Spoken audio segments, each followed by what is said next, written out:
And it's the MAGA reaction to the shooting at the White House Correspondents' Dinner last night. So Harry J. Sisson just exposed how Trump and MAGA turned a serious security threat into propaganda for his pet ballroom project. Last night's White House Correspondents' Dinner shooting was met with coordinated talking points instead of genuine concern. Let's break down this masterclass in calling out political exploitation. Instead of being normal people and talking about this in a normal way, for some reason, all of the MAGA influencers, including Donald Trump himself, have used it as a justification for the ballroom. They're saying, because this shooting happens, it means we need to build the ballroom, which to me just feels like an incredibly strange way to talk about a shooting. This coordinated response wasn't organic. Within hours, every MAGA influencer was pushing identical ballroom talking points. Normal leaders expressed relief that people are safe and thank security. Trump's first instinct was selling his construction project. The callousness is breathtaking.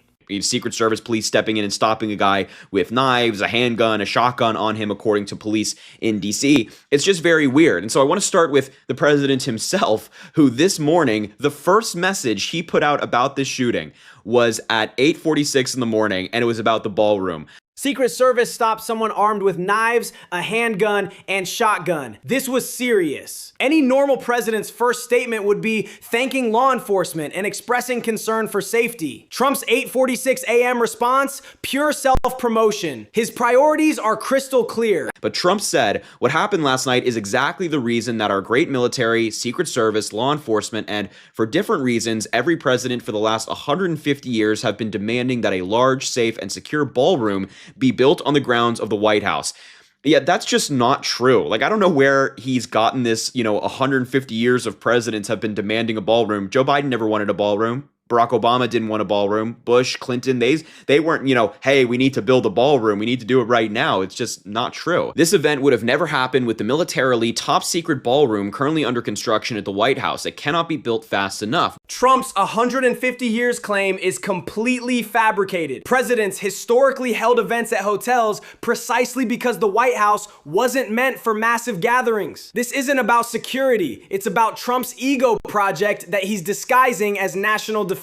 While beautiful, it has every highest level security feature there is, plus there are no rooms sitting on top for unsecured people to pour in, and it's inside the gates of the most secure building in the world, the White House. The ridiculous ballroom lawsuit brought by a woman walking her dog, who has absolutely no standing to bring such a suit, must be dropped immediately. Nothing should be allowed to interfere with its construction, which is on budget and substantially ahead of schedule. Thank you for your attention to this matter. Notice the real estate developer language. Beautiful, on budget, and ahead of schedule. This isn't security infrastructure. It's Trump's personal venue. He's also attacking a private citizen's legal right to challenge government overreach. Pure authoritarianism masked as safety. I think Donald Trump's response to the shooting as a whole so far has just been incredibly strange. Not only this message that he put out first thing today, but his messages last night. Of course, he posted photos of the shooting suspect and a video of it happening. But the first thing he said in response to the shooting was 9:17 last night, saying quite an evening, which is just an incredibly tone-deaf way to talk about what happened. Quite an evening. Imagine any previous president responding to armed threats with such casual indifference. This is the same man who claims to be the law and order candidate. The sociopathic response to serious violence reveals everything about his character. And we looked at all of the conditions that took place tonight, and I will say, it's not a particularly secure building, and I didn't want to say this, but this is why we have to have all of the attributes of what we're planning at the White House. It's actually a larger room, and it's much more secure. It's drone-proof, it's bulletproof glass. We need the ballroom. That's why Secret Service, that's why the military are demanding it. I didn't want to say this, but classic manipulative rhetoric to make exploitation sound reluctant. This is disaster capitalism 101. Never let a crisis go to waste, especially when you can use trauma to justify your vanity projects. They've wanted the ballroom for 150 years for lots of different reasons, but today's a little bit different because today we need levels of security that probably nobody's ever seen before. Repeating lies makes them feel true to audiences. But if security was the real concern, why specifically a ballroom? Why not bunkers, safe rooms, or actual security infrastructure? Because this was never about protection. It's about hosting Trump's elite donor events. It's just so strange, and it seems like the MAGA influencers as well got their marching orders last night. I mean, look at all of these different, top MAGA officials, people that operate in the MAGA media, all saying the exact same thing.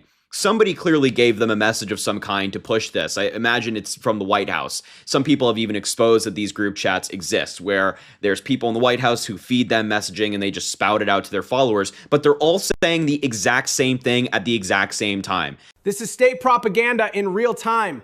Organized talking points distributed through digital networks create artificial consensus. Previous reporting exposed these coordination channels. Real grassroots movements don't need centralized messaging. Manufactured ones absolutely do. That this means Donald Trump needs to build the ballroom, that it needs to happen right now. You even have members of Congress getting in on it. You have Meghan McCain. I mean, what are we doing? This is so weird. It is so weird that this is the first reaction. And even John Fetterman, because of course John Fetterman, the snake in the grass that he is, decided to say, yeah, I agree. Maybe he's in these group chats as well. We were there front and center. That venue wasn't built to accommodate an event with that line of succession for the US government. After witnessing last night, drop the TDS and build the White House ballroom for its events exactly like these. Fetterman's betrayal here is particularly galling. A Democrat legitimizing Trump's exploitation of violence for political gain. The establishment protects itself first, even when it means enabling authoritarians. This is why voters feel abandoned by both parties' leadership. The judge has permitted the Trump team to continue building the underground security portion of the project.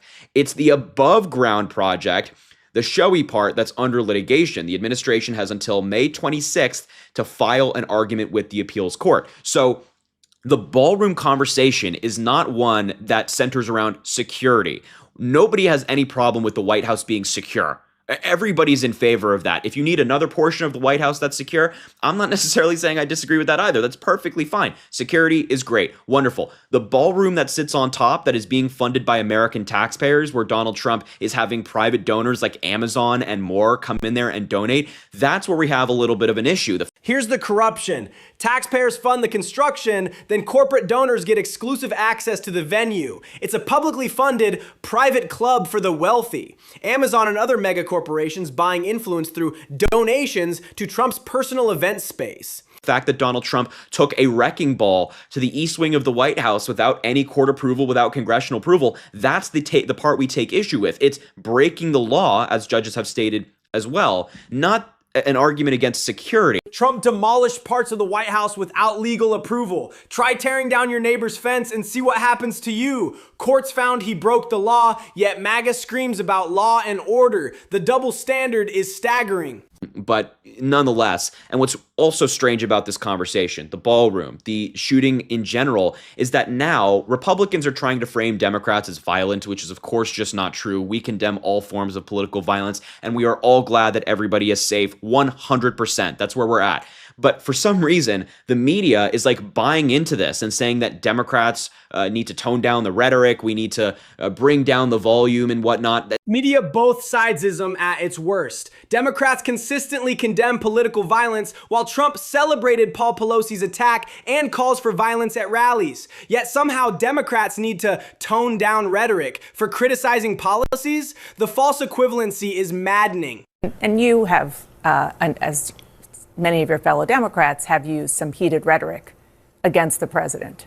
And do you think twice about that when something like this happens? But what rhetoric do you have in mind? Raskin's response is tactical brilliance. Never accept false premises. When journalists push bad faith narratives, make them explain specifically what they mean. This forces them to either admit they have nothing or reveal their bias openly. Just talking about some of the fact that he is terrible for this country and so on and so forth. I understand that that's your democratic right, but overall, yeah, do you I have a no responsibility? personal problem with Donald Trump at all. I mean, I talk about the policies of this administration. Criticizing authoritarianism is now heated rhetoric, while Trump calls for executing generals and jokes about political violence. The media's warped standards treat factual policy criticism as equivalent to actual calls for violence, completely backwards. The authoritarianism like we saw on display in Minneapolis, where 2 of our citizens were gunned down in the streets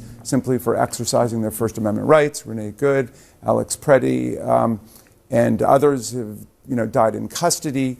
I'm talking about policies. I don't personalize it, and I certainly have never called the press the enemy of the people. I think the press are the people's best friend, and that's why it's written right there into the First Amendment. We need the press to be a vigilant watchdog against every level of government, federal, state, local, all of it. Raskin citing actual government violence in Minneapolis versus Trump's enemy of the people rhetoric shows the difference between policy criticism and dictatorial language. Stalin and Hitler used identical phrases about press. History doesn't repeat, but it rhymes. I mean, good answer from Jamie Raskin. The only problem I have with what he said is that he has no personal problem with Donald Trump. I have a personal problem with Donald Trump. I imagine a lot of people do, but I know what he meant. But I just think this is sloppy journalism. Like, it is not the Democrats who, go out there and celebrate the death of political opponents. It's not Democrats who do these things on social media. It is never Democrats who do that. And yet it is Donald Trump. And yet Democrats have to answer questions like this. Do you think your rhetoric is too heated? Do you think it's too much? Like, what are you talking about? The point about having personal problems with Trump is crucial. Opposing authoritarianism isn't partisan, it's moral. When one side celebrates violence and the other condemns it, treating both as equivalent isn't balance, it's journalistic malpractice. And it's Trump celebrating the death of Robert Mueller, who said, I'm glad he's dead publicly. So I think Americans generally in our political discourse have an obligation to do it in good faith and without, dramatizing everything and talking with one another like we're people. I think that's an obligation of every American. But to be clear, it is not the Democrats who are not doing that. Trump publicly celebrated Robert Mueller's death. Imagine if Obama had done that about a Republican prosecutor. Media would have called it the end of democracy. But when Trump does it, Democrats get asked if their criticism is too harsh. Is the Republicans, it's Donald Trump who gets out there and celebrates the demise of political opponents. Democrats have never wished things like this on a political opponent or somebody we disagree with fundamentally. I have people in my life I disagree with fundamentally on a variety of issues. I don't want anything bad to happen to them. I know folks who are watching at home probably say the same. And so it's so weird how Democrats have to answer these questions. And while there's a conversation going on about the ballroom, they're asking Democrats to condemn rhetoric that they don't even engage in. It's just weird to me. This captures the fundamental difference. Democrats see Republicans as wrong, but still fellow Americans. MAGA sees Democrats as enemies to be eliminated. When media treats these approaches as equally problematic, they're gaslighting the entire country about basic reality.